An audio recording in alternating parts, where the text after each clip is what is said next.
Hi. Functions are a key component of modern mathematics. Well, in fact, the two main ingredients of mathematics these days are sets, collections of mathematical objects, and functions.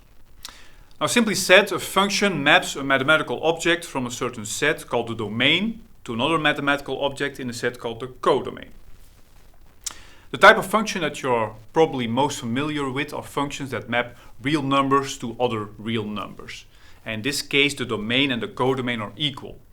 They are both equal to the set of real numbers. You encountered these real-valued functions in high school and maybe also in your first course of calculus. An easy example of such a function is the square function. It maps the number 2 to the number 4, the number 5 to the number 25, and so on. You know that we can represent this function in a graph. The graph that you see here on the screen, for example. And to visualize this graph of a function from the real line to the real line, we need a two-dimensional image.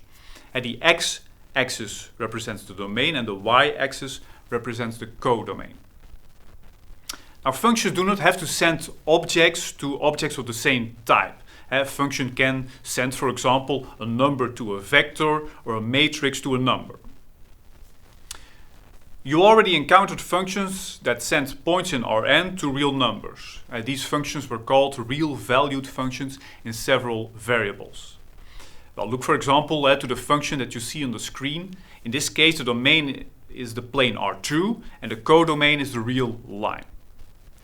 You see that here we need three dimensions to represent the graph. The horizontal xy plane represents the domain and the z-axis is the codomain. The type of functions that I would like to talk to you about in this video are functions that map points to vectors. Such functions are called vector fields. Let's first take a look at how we represent such a function. Usually we denote such a function with a capital letter, for example, the capital letter F. First, we will take a look at the vector field on R2. This means a function that maps each point in the plane to a vector in the plane. The example that I'm going to use is the function f that maps a point xy to the vector of which the first component is 1 plus x squared and the second component is equal to x times y. But how to represent such a function graphically?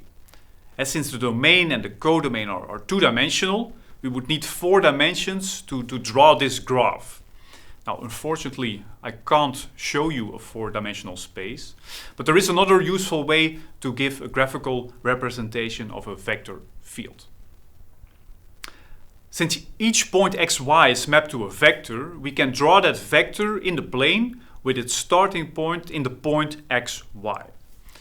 For the example that we are using, this would mean that the point 2, 3, in that point we would draw the vector with coordinates 4 and 6. And in the point -2, 2, we draw the vector 4, -4, and so on and so on. If you would do this for all the points on the grid, then we end up with this picture right here. And this gives us a nice idea what the vector field looks like, and we only need 2 dimensions and not 4. You may not realize it, but you already encountered a particular type of vector field. In fact, the gradient of a function in several variables is in fact a vector field. Take for example the function f of xy that maps a point to x times y. And the gradient of this function is the vector field that maps each point xy to the gradient vector yx.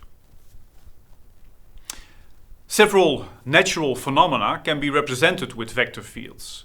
For example, take a look at this weather map of Australia.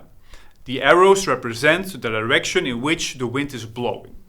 And the length of the arrow indicates how strong the wind is blowing in that particular point. And you see that this is indeed a vector field. Now, similar to what we did for the plane, we can also define vector fields in a 3-dimensional space. So once again, we choose a vector for each point in R3, and we can represent this graphically by drawing that vector in that particular point. We can use such a vector field in R3, for example, to represent the gravitational field around a planet, for example. The area of mathematics where we study vector fields is called vector calculus. And in order to understand and to work with vector fields, we will need to develop tools like line integrals, surface integrals. But, well, that's something for another video. In fact, that's all for now. I hope you enjoyed this video. I hope you learned something, and I will see you in class.